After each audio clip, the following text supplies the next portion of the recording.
The Battle of Passchendaele, also known as the Third Battle of Ypres, had raged through the entire month of August, but had gone quiet as that month came to an end. Well, it's quiet no more, for this week, Passchendaele comes to life, and comes to life with a bang as Herbert Plumer cracks the German defenses.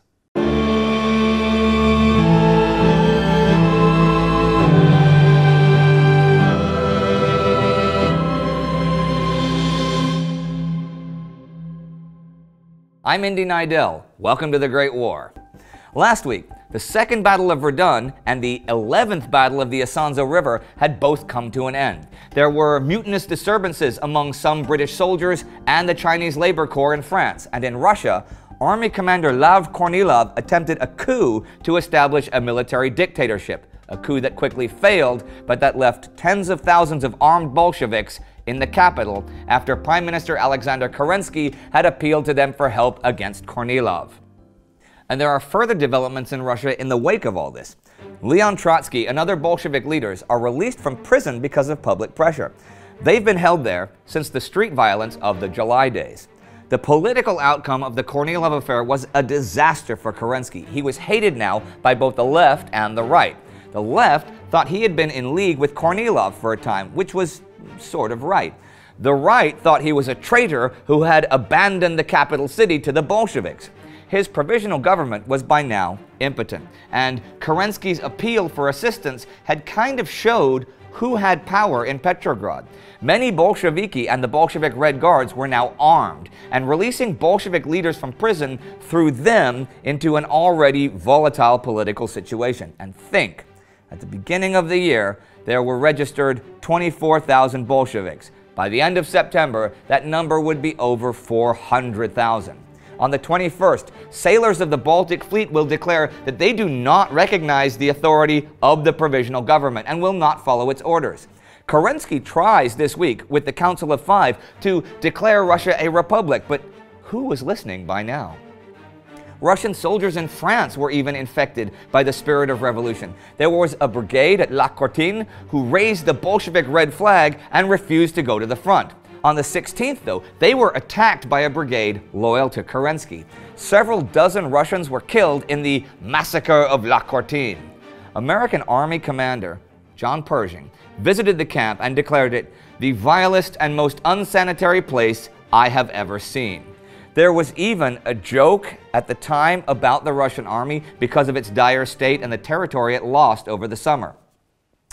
How far did the Russians retreat today? 14 kilometers, same as they will tomorrow. How do you know?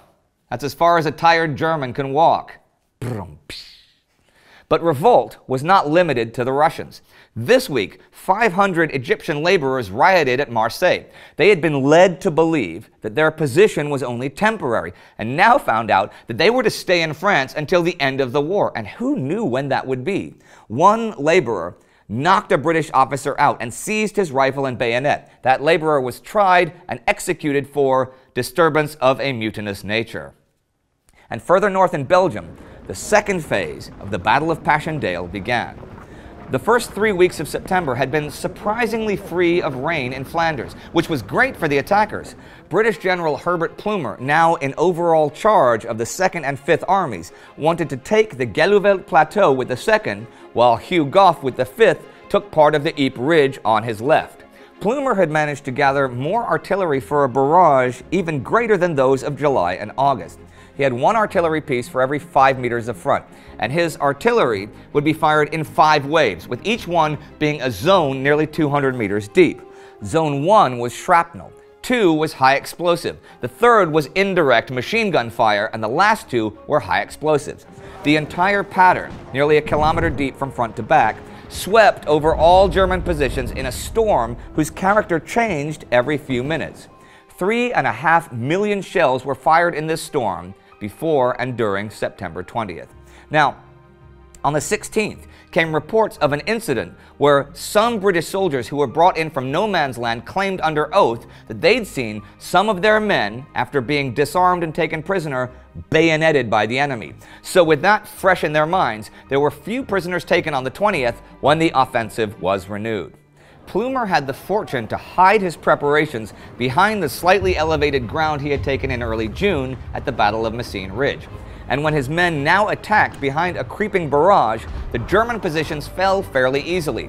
When they reached their objectives, they stopped and began building defenses. The soldiers in the main German defenses further to the rear waited for the British to come at them. And by the time they realized that wasn't going to happen, it was too late in the day to counterattack. So Plumer's plan had been a success. Okay, it was an expensive success, casualties were high, but the German casualties from the barrage and this day of battle were some 25,000, and more importantly, the Germans were alarmed. Plumer's plan had been to not try for a breakthrough of a few miles, since that would be pretty futile against the new German flexible defenses, but to take small gains that never went far enough to trigger a counterattack. Cumulatively, they might drive the Germans out of their defenses altogether. The attack today had not just taken some German ground, it had captured pillboxes and bunkers that were crucial to the German defense system. Plumer had put a crack into the Hindenburg Line, and the Germans were vulnerable to further attacks. He had planned to advance in 4 stages, each no more than 1,500 meters, and he would have a 6-day pause between stages for the artillery to be brought up.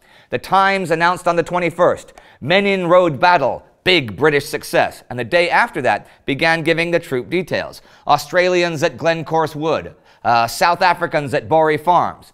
But was it really a big success? Historians have generally thought so, but Robin Pryor and Trevor Wilson argue against that, since Plumer only took limited ground with big casualties.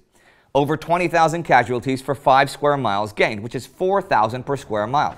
By comparison, Hugh Gough's attack July 31st, that's been often maligned, including by myself, took 18 square miles, losing about 1,500 for each one. Having said that, the ground given up in July was largely abandoned by the Germans as the attack came on. But the ground taken now was very much ground that the Germans really wanted to keep and couldn't really afford to lose. German Fourth Army reports claiming everything was okay and there was nothing to worry about were looked on with serious skepticism by Crown Prince Ruprecht, in overall command of that army, as part of his army group Ruprecht. He thought it was a big mistake to underestimate the enemy and believed himself guilty of doing just that.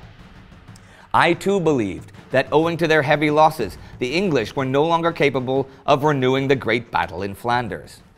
British Prime Minister David Lloyd George was soon to visit the front to see for himself what was going on, and then on to Paris to discuss something very interesting. On the 19th, London had got a telegram from its ambassador to Spain that a representative of the German government was interested in knowing if His Majesty's government would listen to a suggestion for peace. That German was none other than the new Foreign Secretary, Richard von Kuhlmann, and he wondered if Britain would talk about the possible restoration of Belgium if Germany could have a free hand in Russia and could get back its African colonies. In the end, nothing would come of this, since British Commander-in-Chief Sir Douglas Haig and Chief of Staff Willie Robertson wanted to keep on fighting. Also, the British notified their allies about this idea, and they held that any offer of a separate peace should just be ignored. When von Kuhlmann realized that this wasn't going to happen, he made a speech in the Reichstag that Germany would never abandon its territorial claims in the West. And there was some new action in territory in Africa. On the most forgotten front of the war, the Libyan front, on the 20th, General Nuri Pasha, half-brother to Ottoman Minister of War Enver Pasha, and the Ottoman Africa Group Command were defeated by General Cassini at Zanzur, west of Tripoli. And that ends the week, with the resumption of hostilities in Belgium and the spirit of revolution in the air in the east and the west. Well, among the Russians at any rate. But morale for the British on the west is pretty high. Plumer seems to have solved the problem of breaking the German defenses. That's great. And I mean, at only 4,000 casualties per square mile. Hey, okay, go outside and walk a mile in one direction, and then turn a right angle and walk another.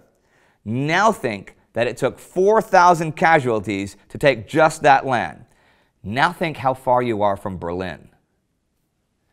If you're curious about the mostly forgotten Libyan front, you can click right here to find out more about that in one of our old weekly episodes. Our Patreon supporter of the week is Georgy Momshilov. Nice name. Thank you for your support on Patreon. Our new maps, our field trips to original World War I locations, they all happen thanks to your support. Don't forget to subscribe. See you next time.